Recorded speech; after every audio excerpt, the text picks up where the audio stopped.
Welcome to Sleeping with Sarah. I'm Sarah Albritton, and this is a podcast where I interview people in my bed and we talk about sleep, comedy, and relationships. I'm happy to be part of the Laugh Factory Podcast Network. For my 51st episode, I interviewed Chicago comedian Rachel McCartney.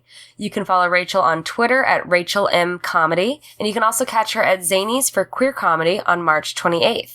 We talk about everything from what it was like to be a computer programmer, to comedy, to drugs, and why it was almost more fun being a kid. Before we get started, though, I want to recommend the film Get Out, written and directed by Jordan Peele. I saw this a couple days ago, and it is a great film, and I love that he's taking social issues and making them into horror flicks. I also talk a lot about sleep paralysis in this podcast, and this is not a spoiler. It just, I feel like this film has the best visual representation that is the closest thing to sleep paralysis that I've ever seen in a film.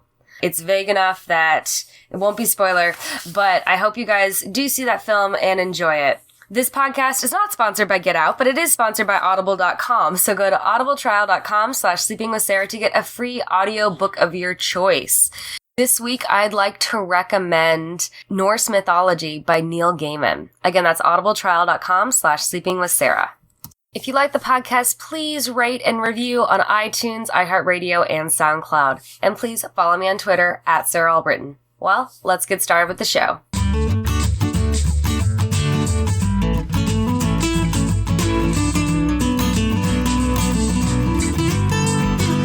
Sleeping with Sarah. Welcome to Sleeping with Sarah. I'm Sarah Albritton, and I'm here with my guest, Rachel McCartney. Hello. How'd you sleep last night, Rachel? Okay. Yeah? Yeah, I was sleep deprived going into it, so I was like, I'm gonna get 10 hours, and I only got 8, but that's still a pretty charmed life.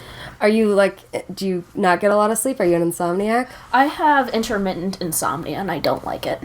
So that just happens sporadically, or? Yeah. Yeah? Unfortunately, it's the sort of thing where, if I am up past 2 a.m., it just gets harder and harder to fall asleep at all because my muscles start, hurting. So it's get to bed at a reasonable hour or just pray you get lucky. Wow. That's crazy. And is it you're up all night or up are you an insomniac where you're up for days straight, or are you just no. There have been maybe 2 or 3 times in my life where I haven't been able to get to sleep at all. Okay. So it's mild regarding people who would identify themselves as insomniacs. Yeah, so you don't but you still get sleep every night, just it might only be a few hours. Yeah. Oh, wow. That's crazy. Do you have anything else with that? You don't hallucinate when you get really tired, when you stay up late or anything? I get cranky. You get cranky? I feel like everyone gets cranky when they're hungry or they're sleepy. We've got hangry. Why isn't there a word for sleep angry? Slangry? The people are just too tired to come up with one. That's a good point. Thank you. That's cool. And you've been, how long have you been in Chicago now? A little over 4 years. And where'd you move from? So I went to college in Wisconsin, but before that I lived in Wilmette, which is a northern suburb of here. Ah. So, did you start stand-up in Wisconsin then?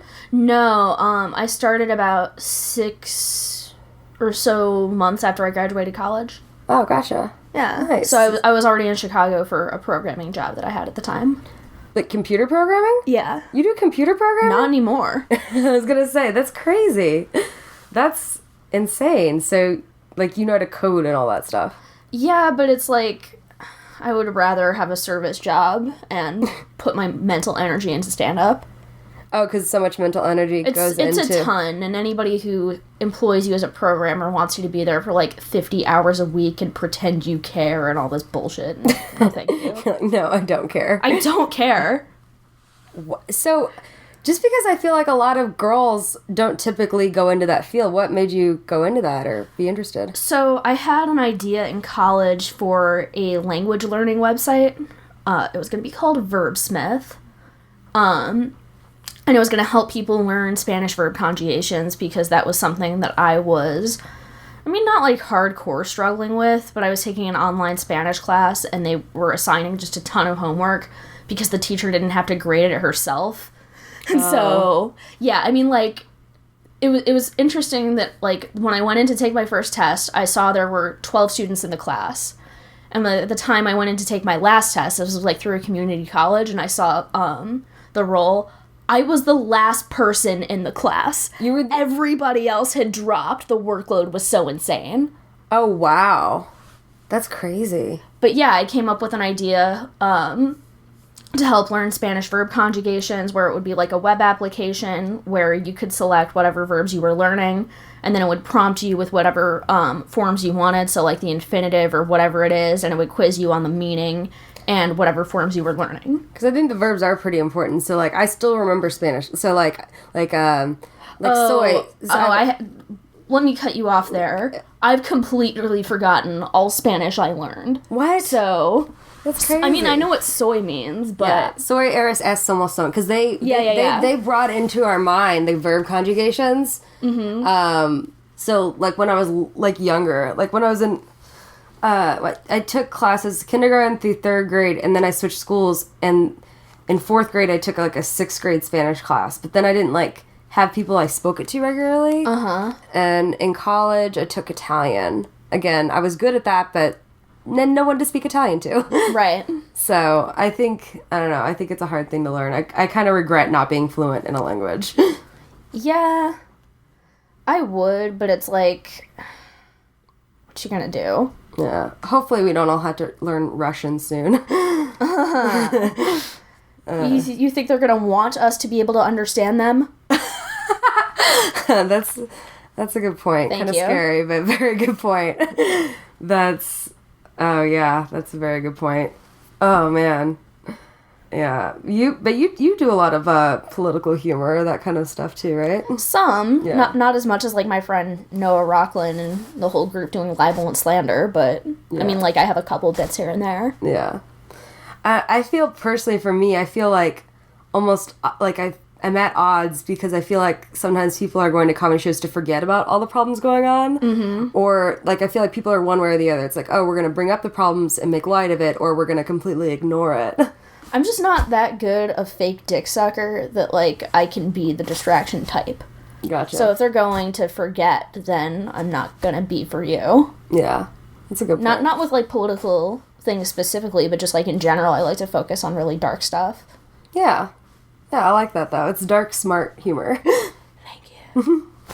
So what made you want to do stand-up? So you're coding, you're in college, you're coding, and coming up with language stuff. What made you want to go to comedy from that? So, I didn't like my job at all. So I got a job after college, doing programming, and I was the only person my age in the office, and the one person I knew who was my age, I mean, a few years older, but whatever, he was taking he was going to take a class at Second City for stand-up 101. And prior to that, I think I went to a couple open mics because I had discovered local Chicago videos of stand-up comedy. And I was like, oh, wow, you can just go out and do that. Ah. So it was kind of a lark combined with, like, wanting to spend time with somebody my age, and then I stuck with it and he didn't. Oh, interesting. Yeah. And was there anybody particular you remember seeing their videos early on or seeing them early on that Yeah, Ever Maynard. Mm-hmm. Yeah. Yeah, she had that viral video, the first 3 minutes of which are just brilliant. Here's Your Rape. And from there, I just, like, kind of went down a rabbit hole, and I was like, what? These people are funny. Yeah. And they're just out doing this thing that is, like, basically free. There's no barrier to entry. Like, yeah, you have to go to open mics or whatever. Also, I thought I was going to go in and be, like, immediately good at it because I had very interesting ideas and blah, blah, blah. So when I ate shit at my first mic, I was like, well, that dream died pretty quickly. And it took me a few months to try it again, but... So you tried it, bombed, and then you didn't go back for a little bit. Yeah. Yeah. And then the second time, did you, like, just... I ate just as much shit. But you realized everyone else was eating shit and you could keep doing it, or? No, everyone else was doing pretty well. Oh, gotcha. What mic was it? The first one was the Second City mic. Gotcha. And the second one was Three Dead Moose. Oh, gotcha. Yeah. Kind of, yeah.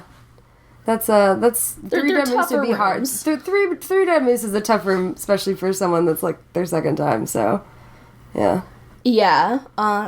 But in the class, I wrote my first good joke where I could go up and do it at any mic and it would get a laugh, or I guess series of laughs because it's like a longish joke. So you took the class. Yeah, I took the class with my friend and it was really helpful. Yeah, I know a lot of people that I think people get surprised because I think some stand-ups feel like you have to be like too cool to like take a class on it. But I know a lot of people that have, and it's a good way to start out, to have good writing jokes and have like a showcase or something where you can have at least some laughs, It's practice in a safe environment, which everyone's like, comedy is not safe. And it's like, there's nothing wrong with training wheels as long as you acknowledge that they're training wheels.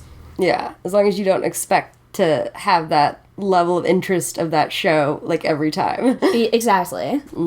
You're like, okay, this is a graduating showcase. Everyone's bringing all their favorite people that are going to laugh at everything to make them look good. So it's not going to be. Yeah. Yeah. And so that's cool. So wait, go back to the language thing. So what happened with that app or idea you had? Oh, I didn't finish it. I never finished anything. Yeah. You finished jokes. Oh, yeah, that's true. But no, it was like I made a lot of progress on it. I kind of taught myself how to program through making that app. So I learned HTML, CSS, JavaScript, jQuery, and then some like back-end stuff, although not a ton of it. Self-taught? It was I took a couple classes in college. So I took Intro to Computer Science and I took Data Structures and Algorithms. But after the Intro to Programming class, I mean, it was honestly such a bad class that I had to like reteach myself anyway, and I got an A in the class. Mm-hmm. It's not that I wasn't paying attention. It was legitimately like a bad class. I feel like your thing on all your college classes, these were bad classes. Everybody dropped this class. These are the two classes that are pertinent to what I'm talking about. I took some good classes as well, but like, oh my god, the teacher for the programming class was running for U.S. representative against the Democratic incumbent, and my girlfriend and I at the time, we went to his website, girlfriend/programming partner. Mm-hmm. We went to his website and read all the shitty things he was saying about gay people and how he didn't believe in global warming. Oh my god. And he was like so mean to her. Oh, that's awful. Oh yeah, he was the fucking worst. Isn't that like that's discriminate? Like, isn't that like that should have been illegal then too, right? To be fair, I'm not sure it was because she was gay. Maybe because she was loud. Oh, okay. Was she just loud in class? It wasn't. I mean, like not like constantly interrupting, but she was loud and seemed happy, and that's just a bad look on a woman if you're a Republican. So yeah. I hope that he didn't win, did he? No. Good. No. Good. But there was a little part of us that was like, oh, I wish he would win. That way he would stop fucking teaching here. Oh, man. That's crazy. So, teaching, he wants to make other people miserable, and he's like, oh, I could just make the whole county miserable, or whatever. Something like that. But, yeah, it was like he didn't even teach us how to program. Like, he would just give us broken programs that we were supposed to fix in the editor. That's it? Yeah. Well, I mean, calling it in, I feel like that's what a lot of Republican representatives do anyways, so. Maybe he thought as a mixed gender class that was all we were all capable of. But, I mean, I'm kidding on that one, but it was just like, no, it was really a bad class. I do have a negative attitude in general, but here it's justified. Yeah. I feel like you do talk a lot about gender and being gay and all that. Like, do you feel like there is a lot of that bias in terms of, obviously in the class, but outside of that, did you feel that way in work at all, or? Because were you the only girl at yeah, but I was the only programmer who was working under my boss. Gotcha. So, I mean, like, yeah, there was some gender stuff, definitely. Yeah. But that was not why I'm no longer a programmer. Well, that's good to know. Like I said, I feel like more people are trying to come up with, like I've seen Shark Tank and stuff like that. Like, they come up with these toys that'll get, like, younger girls interested in, like, the math and science side of things to try to get them on board to program. but still, like, the percentage is, like, ridiculously low. Yeah, I mean, there's rampant institutional discrimination, and there's a perception by geeks that, like, oh no, I should say male geeks, where it's like, oh no, this is our safe space, this is the one thing we have separate from these women who are constantly rejecting us, blah, blah, blah. The one thing you have safe? You're a white male. You have so many safe spaces. But geeky white males who aren't really privileged is what I'm saying. The poor, well, I'm not privileged because I'm not popular or whatever the fuck. Oh, like, to be a privileged white male now, you have to be popular and rich and white and muscular and named Chad. Oh, yeah. Chad nails it. Chad or Matt. Oh, Chad's a popular one in the internet geek circles. So, I know you're, like, headed to New York now, right? Yeah. Yeah? How do you like, have you been, I take it you've been out there a few times. Yeah, I've been out there twice. The last time I went was a couple weeks ago, and it was really fun. I love New York. It's cool how much stage time there is available out there and just everything. I mean, it's going to be less stage time than when I get here. There's a lot of places to work on stuff, though. Yeah, it's true. But I mean, like, it's the same thing in Chicago. You think it's about the same? I think there are more spots total in New York, but there are so many more people competing for them that it's less stage time per person. I guess that makes sense. Yeah. Yeah, people say, like, you know, New York, you go to, like, I don't know, like, Chicago, you go to get good, I guess, is what I've heard people say, in, like, the improv sketch world, too. You go to Chicago, you get good, you go to New York and LA to, like, make it a career. Mm-hmm. So I think what I found about visiting New York and LA, the people that are doing comedy there, they're, like, really in it to, like, make it their career. Yeah. Versus Chicago, I think some people are serious about it, and then there's a lot of people that do it just for fun and aren't expecting to take that next step. Yeah. And I feel like being around the other people that are motivated to make it their job, or like the other people I know that have moved out and had situations where they're writing for the late night shows or writing for SNL or something like that. That's like a really cool thing to see people I know do. Oh, yeah, absolutely. It's inspiring, but it's also like you're running out of time. What do you mean running out of time? Well, not really, but it's like somebody younger than you accomplishes something like that. It's like, hurry up, youth is not forever. I don't think, but if you're talking about, like, writing for late night, do you think that there's that much bias in age with it? Well, no, not writing for late night, but, like, starting to make it as a stand-up and, like, you getting on Comedy Central or whatever. Age is a big deal with that. Oh. Maybe it just matters how old you look versus how old you are. Perhaps. Right? Perhaps, because, I mean, but there's a strong correlation between the two things. Totally right. I mean, especially with women, too. There's a lot of bias with age and all of that stuff, unfortunately. Yeah. But, like, you look like you could still, like, play college age, I'd say, at least. Maybe high school. So you could just, like, be like, hey, no, I'm 22. No. Yeah, I'm just gonna update my website. New website domain name, whitegabrielleunion.com.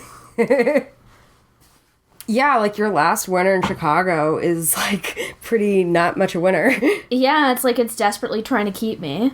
Yeah. I mean, like, it's insane. Like, how can people deny global warming after, like, seeing this? Like, Chicago, 3 years ago, it was, like, highs in, like, negative 20s in February, and now it's 65 degrees. Yeah, they're just like, oh, this is proof God loves us, or something. I don't know. Yeah, global warming, proof God loves you enough to heat up the earth and eventually melt all the ice caps and destroy the planet. Only the non-believers. Yeah. The rest will be saved. I take it you're not religious at all, right? No, I'm not. Agnostic or atheist? Technically hard agnostic if you want to split hairs, but I mean effectively atheist. Did you grow up with, like, going to church or anything? My mom was Lutheran, and so I went to Lutheran church every other week, and my dad is an atheist Jew. Oh, that's interesting. Yeah, I mean most Jews are atheists in America. Oh, yeah. I never really thought about it that way. Oh, yeah. Huh. So, culturally Jewish, nasally Jewish, but doesn't believe in God. So, did you celebrate, did you still celebrate holidays and things like that? No, my family doesn't celebrate holidays at all. Oh, were they commercialism, believed it was too commercial, or just... No, it was just like, I'll buy you electronics when they're on a good sale. Oh, okay. Like, there's no point in structuring it around Christmas or whatever. That makes sense. Yeah, I think it is getting just too ridiculous, the fact that, like, on Thanksgiving Day, stores are opening now, and it's like, it's supposed to be a holiday. Mm-hmm. But, I don't know, I think it is too commercial sometimes. But, so yeah, that's interesting. Like, I knew a friend who grew up with parents that were atheists, and so she just didn't celebrate anything, and she's like, no, we just don't celebrate, and I was like, that's cool. Yeah. And, like, they would still, like, tell her, like, she knew some of the stories about stuff, but she just saw them as, like, fables. Mm-hmm. You know? Like, that's kind of how she grew up learning about them. And I kind of look at that, too. It's, like, doesn't seem like that different than, like, Greek mythology and Christianity seem very similar, you know? They're just in kind ways, of, yeah. like, you know, you got Hercules, half man, half god. You got, you know, Jesus, saints and apostles, other gods and goddesses. Basically just teaching moral basics, I think. Some moral basics and some rules that don't make any sense at all. Yeah, well, yeah, with the Greek stuff. But there's a lot of parts of the Bible, too, that don't make any sense, that they don't really explain things. Oh, that's what I was saying. Yeah. Oh, you're saying that the Greek mythology makes more sense than the Bible? I feel like Greek mythology, like, it teaches some virtues, but I like that a lot of things they talk about are just explaining why the world is unfair. It's just like, this negative thing exists because this god hates us. But that's kind of a nice preparation for life, because it's like, No, life is... I enjoy that. Yeah. I don't like the contradiction of, like, God works in mysterious ways, but he loves you, and... Instead, yeah. Some gods are just dicks, and they will ruin your life just for fun. Exactly. They'll decide to toss a golden fleece for people to fucking fight over, just to see what happens. Yeah, and I mean, I guess there's the story of Job in the Bible. Old Testament God is real mean, but... Yeah. Yeah, that's another thing, I think. It's like, if somebody was all-powerful, why would you be nice to everybody? I don't know. If you were all-powerful, I just don't know why you would concern yourself with anybody. Yeah, that's a good point. Like, why would you care what other people want, you know, if that's just your life? Yeah. Yeah. I kind of like the idea of multi-deity theism. You know, like, I think that's very interesting. Like, multiple gods versus just one. But I don't know if I actually believe it. I just find it interesting. Yeah. I don't believe any of it, but I do recognize that, like, faith can be helpful to some people. I think it can provide comfort and all of that. And that's good as long as you're not forcing it down anybody else's throat, and especially not the legislatures. Yeah. Oh, gosh, yeah. Yeah, I don't want to... Yeah, that's... with small towns especially, I feel like that's like a social thing. Like, it's a community. I feel like a lot of people go to church just because it's the only social thing to do in their area. Yeah. And so, like, that's the choice they have. They're like, oh my gosh, church has all these fun activities you can do with kids and families, and even if we don't believe it, we could just go and participate in those things. Mm-hmm. Because some people don't have much else. So I think it is helpful for a lot of people. But I agree. I definitely don't think it's necessary to, especially to have in any kind of legislature and all of that. And that's scary because it's becoming more and more apparent in a lot of the stuff they're trying to bring up. So, yeah. Yeah. Oh, well. Yeah, what can you do? I don't know. Protest. Did you protest at all? No, I had to work brunch. Oh, you had to work brunch? The bougiest thing to be working. Oh, man. Or I guess the bougiest thing to be doing. But yeah, the restaurant was practically empty, which brought some joy into my heart. all the women were out marching and not eating salmon Benedict. Oh, yeah. That's good. I enjoy, it felt good to put that energy towards something, I think. Yeah, it's really, really cool that it happened. I wish I could have been there, but oh well. Spirit, that's all right. Yeah. Do you have a list of things you want to do before you move out of Chicago? Like, things in Chicago you've never done? Not any, like, touristy type things. I feel like if I wanted to do those, I would have done them by now. Like, go to the glass part of the Willis Sears Tower. Yeah, no, it's okay. Yeah. No, we can skip that. Yeah. I think most of Chicago, it's like the good places to eat. You know, all the good food places. I'm gonna miss the Thai restaurant by my apartment so much. I'm gonna miss my Thai place too. My Thai. What's your Thai place? A Roy Thai? A Roy Thai? So good. Mine is Cozy Noodles. It's just down the street. Nice. I love it because first of all, going in, it's like BYOB, so you can always like bring wine or something, and then they have like all their tables are made out of old sewing machines with like mosaics on top. Oh, that's cute. And like the women's bathroom is floor to ceiling Pez dispensers, and it's just weird and ridiculous and silly, and I like that. I feel like a serial killer probably lives there. Possibly, but I don't know. It just makes it makes me happy. It's silly and ridiculous, and That's nice. I like silly and ridiculous sometimes. All right. Yeah. Are you an only child? No, I have 3 younger siblings. Brothers, sisters? So it's me, then my brother, then my sister, then my other brother. Oh, gotcha. Do any of them perform? No. No. My sister is hilarious. But she doesn't do any comedy or anything? No, she just doesn't have that desperate need for attention, unfortunately. I'm always interested to see where people are in the sibling line, because I feel like sometimes like it's a lot of middle siblings that like want the attention. Mm-hmm. Or I don't know. Like I'm kind of a middle, so I don't know. But I've always performed. So did you ever? Were you nervous on stage the first time, or was it? I'm still nervous on stage. You are? I mean, not always. It depends on the venue, crowd, how important it is, etc. But yeah, like stage fright is a problem. Yeah. And I had such debilitating stage fright when I started that like I would just shake. Oh, really? Yeah. I didn't know that. That's crazy. I mean, I know some people takes a while to get over it. Like, I just figured, I mean, I can't really tell that I definitely don't think you have stage fright now, but maybe you do internally. I mean, at open mics, no. Yeah. At independent shows, typically not. Mm-hmm. Unfortunately. It's like, I cannot be nervous when I know exactly what I'm doing. Gotcha.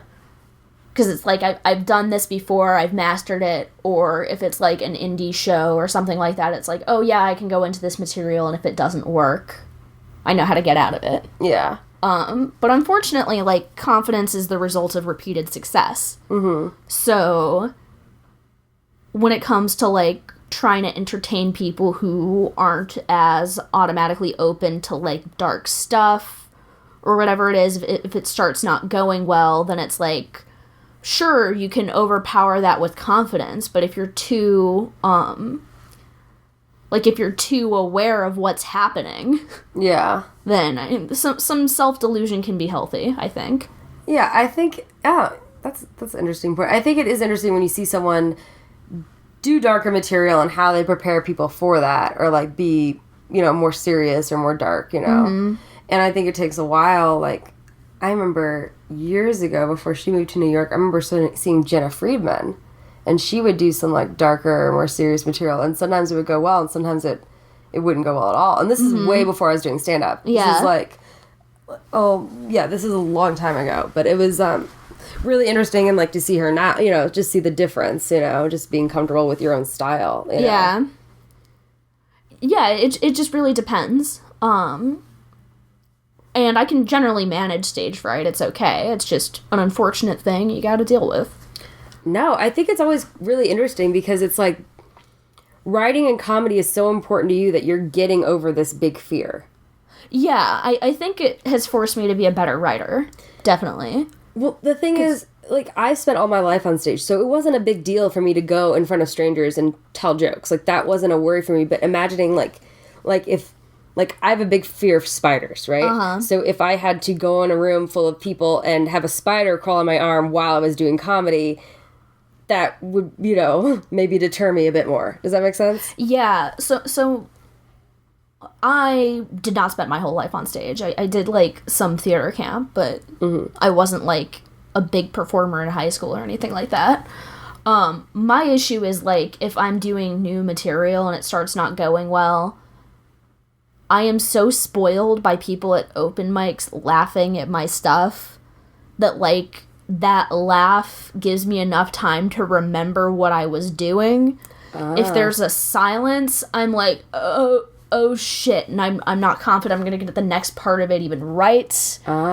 And yeah, silence just kind of makes my mind go blank unless I've done the joke so many times that it's ingrained. But I hate doing jokes that I've done that many times.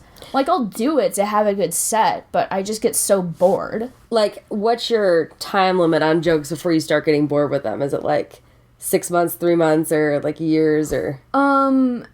So for something that is in, like, when I've figured out exactly how it should be and I'm no longer working on that joke, I'll be interested in doing it for another, like, 2 months. Oh, that's it, yeah. Yeah, and I'll continue to do it. Yeah. But if I have an entire set that's just jokes I've completed, a year ago, yeah, then it's like, what am I doing here? Do you just, like, autopilot or something? Like, yeah, I can very easily autopilot at that point. And it's a useful skill to have. It's always good to have something to fall back on, but you always want to feel like you're growing and changing. I agree. That's one thing I do like about stand-up is no matter what's happening in your life, like, you can go on stage and talk about it and figure it out, add things to it. Or if they become more relevant. Like, I remember when you did your Pokemon joke before the Pokemon Go stuff started happening, and it made more relevance to bring it back. Yeah, unfortunately, I think the mechanisms of Pokemon Go are different from the mechanisms I talk about in my joke. True. But yes, I know you can't upgrade the powers. Yeah, it's too bad. I actually never played Pokemon Go because my phone's battery life was so bad when it was really popular. But yeah. I mean, I cool played it for about 2 months and then stopped. So about the same amount of time as you like your having your jokes. But you write a lot then. Yeah, do you write like every day? I wouldn't say every day. I kind of binge write. So I'll write down anything that strikes me as interesting, any punchline or even like idea, and I'll put that in my phone. And then when I actually sit down and write, it'll be like once a week, once every couple weeks, but it'll be for like 4 or 5 hours. Oh, wow. So you'll like power through and write like a ton. Or it'll be like, I'm really going to give this the focus it needs. I'm going to think about it as deeply as I can. I'm going to like... It's like I can't really write for an hour a day the way you're supposed to because it takes me so long to get into the flow of it to begin with. Oh, okay. That it's like, okay, I'm at that place and now my time is up. Gotcha. That makes sense. Yeah. Yeah. And, yeah, that's... And do you only write stand-up or do you write other things? Mostly stand-up. Yeah. Yeah, I used to write some satirical news, but the headlines I liked the best were not headlines that got picked. Oh, gotcha. And that wasn't just with my stuff, it was like with other stuff, and it's like, I would rather do something where I can, first of all, have complete creative control, and second, iterate on it over and over again until it's what I want it to be. That's cool. You seem a very perfectionist in making your jokes, like, perfect for what you want it to be. Yeah, and being open about that is interesting because I know then people are gonna pick stuff apart and be, that's not perfect. No, I know it's not, but I like it to be as close to perfect as possible. No, because honestly, I think that you're one of the smartest. Like, I feel like your jokes are so smart and so specific, so I can tell that you spend a lot of time on them. So I'm just kind of interested in the process and, like, how you figure out, all right, this needs to be here. I feel like a lot of people try to figure it out on stage or at mics, like, in the moment versus writing them and researching and doing that other stuff. Yeah, no, I have to be very, very comfortable to figure something out in the moment. Like, or... I can generally come up with, like, good responses to hecklers, but the stuff I come up with on stage is rarely going to be as good as the stuff that I put lots and lots of time thinking about. Yeah. Well, I think that's with anything, but I guess some people just think, like, I always think of the outside perspective of stand-up. People think, oh, you just talk with a mic and people laugh, and it's like, no. I think some people are good at that, but I'm not one of them. I think some people are really, really great with crowd work and being in the moment and working with that, and yeah. I admire those people. I feel like I also try to work on my jokes, so I try not to spend a ton of time doing stuff with the crowd because I like my jokes better than I like the crowd. I don't know why, but actually, like, worked out this morning and I needed a little bit of water. Congratulations. I know. I feel like it is like a congratulations to myself. It's like, oh, I have permission to eat something unhealthy if I want. You can do that anyway, but... Yes. That's what I like about being an adult. If you want to wake up and have something like ice cream for breakfast, you can. Yeah, Nobody I mean, tells like, if I did that, it would ruin my day, but... It would? I mean, I'm lactose intolerant, so yes. Okay. It's an unfortunate thing where it's like, I wasn't allowed to do that as a child, but back then it would have been totally fine. Oh, yeah? Interesting. Are there things that you do as an adult that you wouldn't have gotten away with doing as a kid just to do Smoking weed. Smoking weed, yeah. I like smoking weed. Not that I do that often by any means, but I mean, just all the standard adult stuff you were not allowed to do as a child. But drugs are not as fun as just being a kid who is playing. That should be like a new DARE. You should be a new DARE spokesperson. Hey kids, drugs are not as fun as just being young. But they don't have to pick. They can do drugs while young. Oh, yeah. If the proverbial person offers it to them on the street, it's not like it will end their youth. Yeah. But you're right. It's like adults maybe do drugs to feel as silly and ridiculous and playful as they were as kids. Yeah. We have no reason to be that happy about nothing. Yeah, it's like, so true. Kids are so happy about, like, the littlest things. They're happy about putting a puzzle together. They get excited about that kind of stuff. Uh-huh. Like, I wish I could get that excited about something so small. Yeah. When you're a kid, everything is brand new, and drugs make things new again. Yeah, that's a good point. Man, we are all just, like, trying to remember what it's like to be a kid when we're doing drugs or drinking. Yeah, but, I mean, being a kid isn't generally great. It's only, like, when you're playing that it's great. That's true, because you have no control over your life. No, you don't. But at the same time, I think at some points you don't care. You're just, like, enjoying it. I don't think I ever liked being bossed around. Yeah. Well, that's true. You're right. Maybe it's just the playing part. When you get to play. Did you play any sports, or did you... No. No? You're like, no, not at all. No. But what kind of stuff did you do? Like, I used to do, like, make-believe things with, like... Same. My friends. Like, in the backyard, we'd watch a movie and then, like, react it out, like, outside. Yeah, I feel like I'm getting older and it feels weird, you know? Yeah, it's not great. Yeah. You look back and you're like, oh, I graduated college longer ago than it took me to be in college, you know? Exactly. Yep, I just passed that threshold. And you're like, you see, like, I think what bothers me is that I didn't start staying up till, like, a little bit later. I wish I'd started sooner. I see these people, like a 19-year-old, like, and he's, like, a year in, and I'm like, oh, I wish I had started, like, when I was 18. Nah. I mean, I feel like most famous comedians started somewhere in their 20s. Yeah. Were you, I mean, I guess if you started, all your jokes have been about coding or something? No, there's nothing funny about programming at all. Yeah, it feels like that's a very serious world to be in. So to go from, like, having a day job that was, like, super serious, numbers oriented, all that, to go to, like, doing comedy, like, kind of night and day. Yeah, and I knew for sure which one I liked better. Yeah, I don't think anyone's, like, dreaming of becoming a coder. I mean, no offense to people that are, but, like... I actually have people message me sometimes being like, Rachel, you used to be a programmer, like, tell me about it. Like, multiple people, and it's like, I don't do it anymore. They want, like, advice on it. Okay, I'm going to give my spiel right now on becoming a programmer. They're going to expect 50 hours a week from you or more. It is going to be a ton of mental energy. There's a huge learning curve involved in learning some very dry stuff that can be satisfying when it's going well, but is not satisfying when you are debugging the same thing for hours on end. There's a reason it is well compensated, and that is because it is going to suck your entire life force. Wow. Yeah. It can be rewarding if you care about the stuff that you're building, or if you really enjoy the process.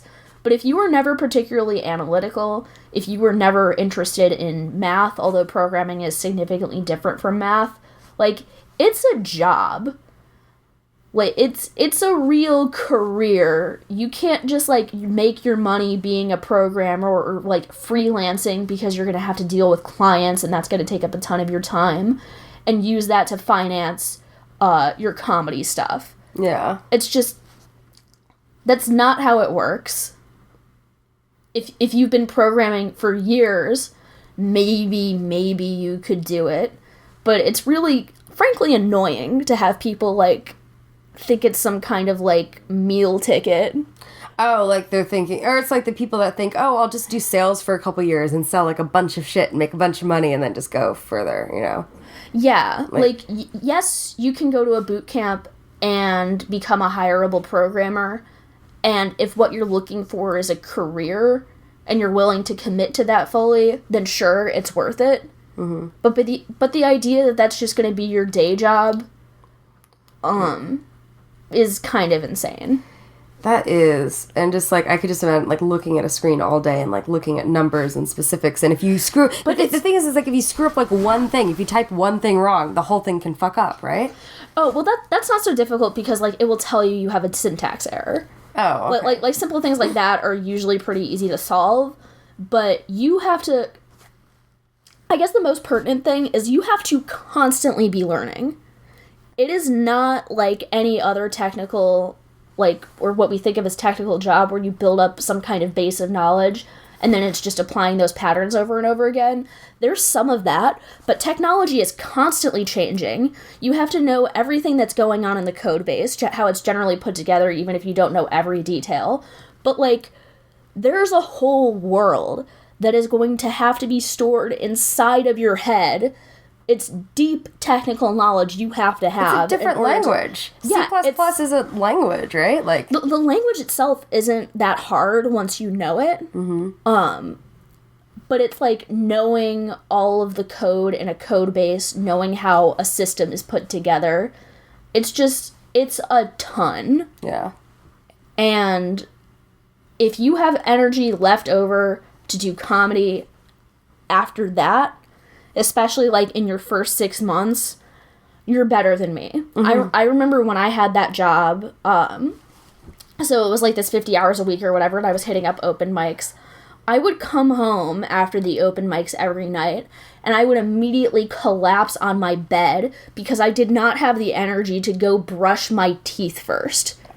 So I would, like, lie there for, like, half an hour or an hour trying to gather up the energy to go brush my teeth and go to sleep for real. I was so sleep deprived. I weighed like 20 more pounds than I weigh right now because there was like nothing I could do to like cope with the stress except eat. Like, oh man. It's like, that sounds very stressful. Yeah, it's a really stressful job. Did it feel really good, like a weight off your shoulders when you quit? Yes. Yes. And I mean, like, I got fired for reasons that, I mean, like, we won't get into that. I don't think I deserve to be fired, but, like, it was such a freaking relief. Oh, yeah? You know, that you always feel like a failure when you get fired from anything, but if I were still at that job, I would not still be doing stand-up, and I would not be nearly as happy of a person. Well, that's good. Well, then it worked out. You're supposed to be fired, right? Oh, yeah. Yeah, that's good. But yeah, that definitely did not sell a lot of people, I think, on becoming coders. So hopefully they will stop asking you questions about it. Yeah, if you love technology, go for it. If you love comedy, fuck no. I think it's interesting when somebody asks you something, like, you don't code anymore, you haven't for years or whatever, so if someone's asking you, like, as if you're going to inspire them to do that when you're not even doing that right now, you know? Yeah, it's like they read an ad about a boot camp or something like that, or they see demand for programs or programmers, and it's like, there's no free lunch. I'm sorry. Mm-hmm. Yeah, it's not fun, but I'm glad you found comedy and you're doing that. Oh, yeah, I like it way better. Yeah. Well, as we're winding down the podcast, I usually ask people, like, what are your dreams for the future? Be really good at comedy. And make enough money at it to support eating Thai food sometimes. And have health insurance.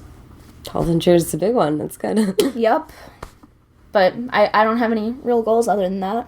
Oh, those are good goals, though, to keep working on comedy, make enough money to do typing. Are you going to be full-time stand-up then when you go to New York?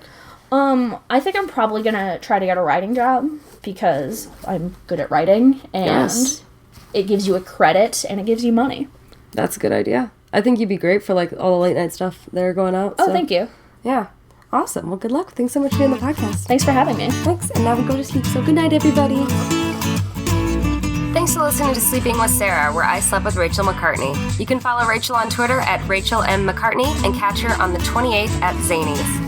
This podcast is part of the Laugh Factory Podcast Network. Please remember to subscribe and rate and review on iTunes, iHeartRadio, and SoundCloud. We're brought to you by Audible.com. Please go to audibletrial.com/sleepingwithsarah. I'm releasing a new podcast each week. Be sure to tune in to find out who I have in bed with me next. Thanks to Josh Bryant for the music. You can find out more on sleepingwithsarah.com. And please follow me on Twitter at Sarah Albritton. Until next time, good night.